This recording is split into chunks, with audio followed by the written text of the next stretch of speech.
Hello everyone. Today I've brought you a movie based on a futuristic concept, an adventure plus action film called After Earth. I hope you'll enjoy this movie, so without wasting any more time, let's dive straight into the story. The movie begins by showing us a future thousands of years ahead, where Earth is no longer habitable for humans. To survive, mankind had to search for a new planet. During that time, an international military force known as the United Ranger Corps was established, whose mission was to relocate humanity away from Earth. This great effort of moving people from Earth was called the United Ranger Program. When humans finally settled on a new planet named Nova Prime, the Rangers became the backbone of society, managing every aspect of the new civilization. Ultimately, Nova Prime turned into a fresh, pure home for humanity, but the real problem was, this planet already had another form of life. To drive humans away, the native inhabitants unleashed terrifying creatures known as Ursus. Although the Ursus were completely blind, they could still detect humans very easily. This was because whenever a human felt fear, their nervous system released a special type of pheromone, and that acted like a signal for the Ursus to track them down. So the moment a person felt fear, the Ursus would immediately attack. In this way, they became a deadly threat to the very existence of humanity.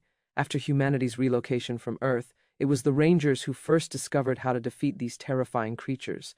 Almost 1,000 years later, the Supreme Commander Cypher Raige developed an extraordinary technique known as ghosting. By mastering this technique, soldiers could completely control their fear, making themselves invisible to the Ursus and allowing them to fight without being detected.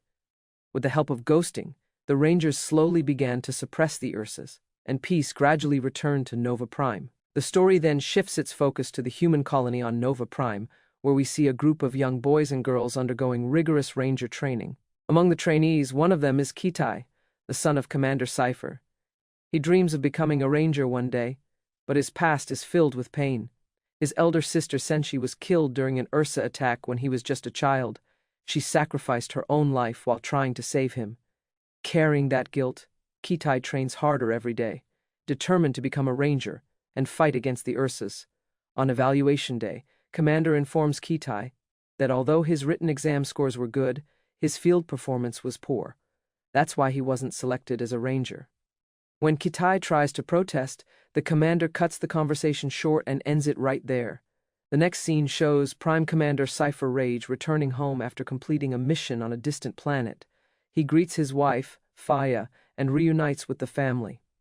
At the dinner table that night, Cypher asks Kitai about his training. Kitai quietly admits that he wasn't chosen. Cypher simply tells him, "You need to work harder." Frustrated, Kitai suddenly leaves the table. Cypher yells at him to come back and sit down. Later that night, Cypher tells Faya about his upcoming and final mission to the planet Iphidos, where he has to train some rangers. After this mission, he plans to retire. Faya then requests that Kitai be taken along on this mission so that he can learn what it truly takes to become a ranger. She also explains that Kitai still blames himself for Senshi's death. The following day, Cypher and Kitai prepare for the mission. Just then, a ranger approaches, one who had lost a leg in battle. He salutes Cypher and says that it was because of him that he's still alive. Witnessing the deep respect everyone has for his father, Kitai feels inspired and proud, realizing just how highly regarded his father truly is. On board the Ranger's spaceship, they also carry a captured Ursa for training purposes. Once everyone is aboard, the ship finally begins its journey. Cypher tells Kitai to fasten his seatbelt and get some rest like the others. But Kitai can't sleep because of the uncomfortable seat. Out of curiosity, he sneaks into the secure chamber where the Ursa is being held. A ranger spots him and jokingly warns him not to mess around too much. Later, a group of rangers decide to tease Kitai. They think, if he's truly fearless like his father, let's take him near the terrifying Ursa. So they give him a chance to get dangerously close to the creature. But the moment Kitai feels fear, the Ursa picks up his scent and lets out a terrifying roar. At that exact time, Cypher wakes up. Using a special ring on his finger, he checks the ship's gravitational readings. He senses something abnormal and immediately orders the Rangers to secure all cargo. Kitai quickly runs back to his seat and fastens his belt. Cypher then asks the pilots if there's any meteor shower nearby. At first, they notice nothing, but soon they realize a massive asteroid storm is heading straight towards them. Within moments, the storm collides with their ship. The spacecraft shakes violently and suffers heavy damage. Panic breaks out among the crew, chaos fills the ship, but only Kitai survives, strapped firmly in his seat. Breathing heavily, Kitai almost begins to hyperventilate in fear. Meanwhile, Cypher remains calm and instructs the pilots to steer the ship toward a wormhole. After a hard struggle, the pilots finally manage to escape the deadly asteroid storm. But the ship was so badly damaged that traveling any further was impossible. The pilots scanned for the nearest habitable planet, and soon they found only one option: Earth. Cypher, however, was hesitant. Ever since humanity had abandoned Earth, it had been declared a Class 1 quarantine planet, a completely forbidden zone. Yet, with no other choice left, they were forced to take the risk. At that moment, Cypher goes to his son to comfort him, but suddenly, the ship loses control again and plunges rapidly toward Earth. During the crash landing, Kitai is terrified as a horrifying memory flashes before his eyes: his sister Senshi's death at the hands of an Ursa. The ship breaks apart violently, throwing everyone across the wreckage. Kitai, too, is hurled down, hitting the ground with a heavy impact, and falls unconscious. For the first time in 1,000 years, humans had once again set foot on Earth. After a while, Kitai regains consciousness. As he stands up and looks around, he finds the bodies of his fellow rangers scattered across the crash site. He runs to his father and holds him, thinking he's dead. But to his shock, Cypher slowly opens his eyes. Though alive, Cypher is gravely injured. Both his legs are broken, making him unable to stand. When he asks about the survivors, Kitai informs him that everyone else is dead. Worse, the back half of the ship is missing. This means the Ursa they had brought along is now lost somewhere on Earth. Cypher assumes it might have died in the crash, but still warns Kitai to stay alert. Kitai then discovers another problem. The emergency beacon that Cypher had told him to use is completely destroyed. That means they can't send out a distress signal to Nova Prime. Dragging his father to the operating control panel, Kitai learns from Cypher that there is another beacon on the ship, but it's in the tail section, which had fallen nearly 100 kilometers away. Through a holographic projection, they confirm the beacon's location.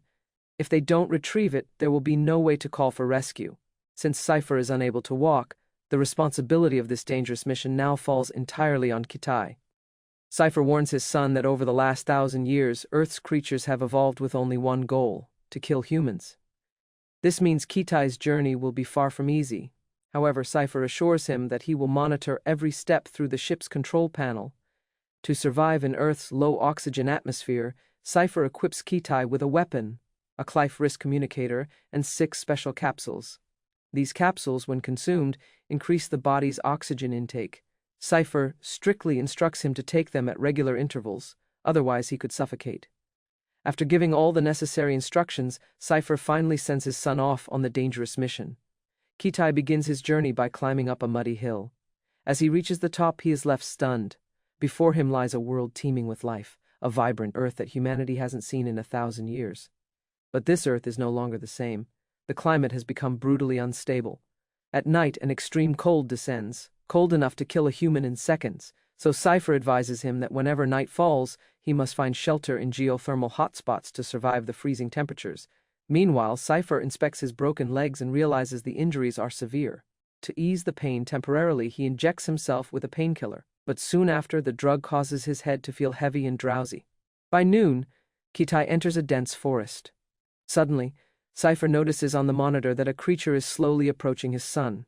He quickly warns Kitai to stay perfectly still. Moments later, it becomes clear. The creature is an aggressive wild monkey, nothing like the ones that once lived on Earth. Frightened, Kitai throws a stone at the monkey. But this only enrages the entire troop, and within seconds, dozens of them begin chasing him furiously. Kitai runs for his life, while Cypher gives him precise directions from afar. At last, Kitai dives into a river, and the monkeys finally retreat. But just as he catches his breath, Kitai notices something horrifying: a deadly leech clinging to his body. He quickly rips it off, but not before it injects venom into his bloodstream. His body starts to go numb, his vision blurs. Cypher immediately instructs him to take an antidote from the medical kit. Kitai injects himself, but the effect knocks him unconscious. A while later, Cypher manages to wake him, warning that night is falling, and when the freezing cold arrives, he must find shelter immediately. Recovering from the poison, Kitai resumes his journey. Meanwhile, Cypher, with no one to help him, begins performing surgery on his severely injured legs. Time passes, but Cypher's mind drifts back to a painful memory. The moment he had wished his daughter Senshi a happy birthday, just hours before she was killed by an Ursa. That memory still eats away at him from within. On the other side, Kitai finally reaches his first geothermal hotspot. While checking his supplies, he makes a shocking discovery. 2 of the oxygen capsules are completely destroyed. This means he'll have to travel faster and cover more distance than planned, or he won't survive. But he chooses not to tell his father. Kitai knows that if Cypher learns about the broken vials, he'll immediately order him to return. That night, Kitai asks his father how he first learned the art of ghosting. Cypher then shares his personal experience. He recalls how, during one of his runs, an Ursa suddenly appeared before him. Terrified, he froze on the spot. In a split second, the Ursa's sharp claws pierced straight into his shoulder. The impact sent both of them tumbling down a cliff, crashing into the river below. Underwater, the Ursa pinned him down, trying to drown him. But in that very moment, Cypher stopped fighting his fear. He accepted death, and that was when the Ursa could no longer sense him. As we already know, Ursas can detect only one thing: the scent of human fear. Taking advantage of this, Cypher was able to kill the Ursa and survive. Listening to this story, Kitai slowly drifts off to sleep. The next morning, he sets out on his journey once again. By noon, Cypher starts to sense the presence of an Ursa nearby. Soon after, Kitai arrives at the edge of a massive canyon, a barrier he must cross if he wants to continue his mission. Right then, Cypher instructs him to check his equipment. To his disappointment, Kitai finds out that he only has 2 oxygen capsules left. Frustrated, Kitai snaps, "I'll reach the tail with just these 2. But Cypher firmly orders him, abort the mission. At that very moment, Kitai's mind is flooded with haunting memories. The day his sister Senshi was killed by an Ursa. That day, a terrifying Ursa had attacked their home. Cypher was away on a distant mission, leaving Senshi and Kitai to fend for themselves. In a desperate attempt to protect her brother, Senshi locked Kitai inside a glass chamber, a place where the Ursa wouldn't be able to sense his fear. But even then, she couldn't save herself. Kitai watched, helpless, as his sister was killed right before his eyes. The guilt of that moment still haunts him to this very day. Back in the present, overwhelmed by rage and sorrow, Kitai screams at his father, "I am not a coward." Cypher tries to calm him down, but blinded by anger, Kitai suddenly leaps off the steep cliff. Before he can hit the ground, a massive bird swoops down and attacks him. In the struggle, his communicator is destroyed, cutting off Cypher's only way of guiding him.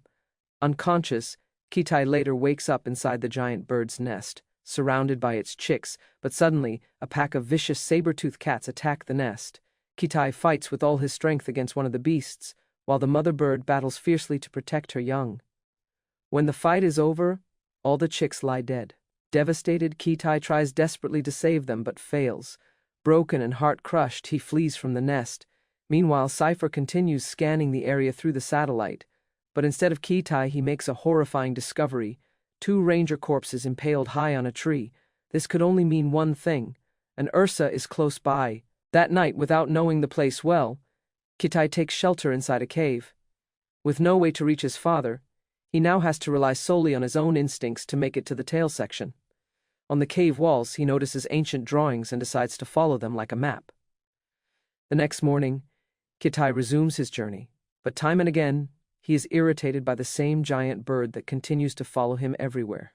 By midday, his breathing grows heavy, forcing him to use his final oxygen capsule. Determined to move faster, Kitai chops down logs and builds a raft, setting out on the river to reach the ship's tail more quickly. Exhausted, he dozes off, and in his dreams he sees his sister Senshi.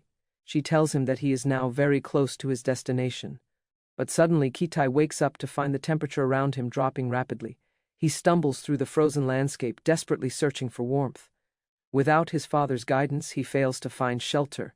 The freezing cold spreads, turning everything around him into ice. Eventually, Kitai collapses on the ground, unconscious. At that moment, something drags him away to safety, to a place that is warm, protected, and hidden from the cold. The next morning, Kitai wakes up to a startling sight. It was the very same giant bird, the one that had once attacked him, who had saved his life. Like its own chicks, it had covered him with branches and leaves, shielding him from the deadly cold. But Kitai soon realizes the bird had died. Heartbroken yet grateful, Kitai bows his head in respect. Then, without wasting any more time, he gathers his strength and pushes forward. At last, he reaches the location he had been striving for all along. There, Kitai finds an oxygen capsule and quickly uses it, gaining some relief. But he notices something alarming. The Ursa isn't where it's supposed to be. Using the control panel on the ship's tail, Kitai retrieves the beacon and tries to reconnect with Cypher. Even though Cypher is nearly unconscious, he is overjoyed to see his son on the monitor. However, due to technical problems, Kitai cannot hear his father's voice. Kitai attempts to activate the beacon using the device in his hands, but atmospheric interference prevents it from working. Even though Cypher instructs him to try from another location, Kitai cannot hear him and becomes frustrated. After a while, Kitai spots the peak of a nearby volcano and decides to activate the beacon from there. Meanwhile, the wandering Ursa senses Kitai's fear and tracks him down. Watching this on the monitor, Cypher grows extremely worried. Kitai realizes the monster is chasing him, and he begins to run desperately. The Ursa leaps at him, but Kitai manages to escape by diving into water and climbing the mountainside. Suddenly, the temperature plummets rapidly.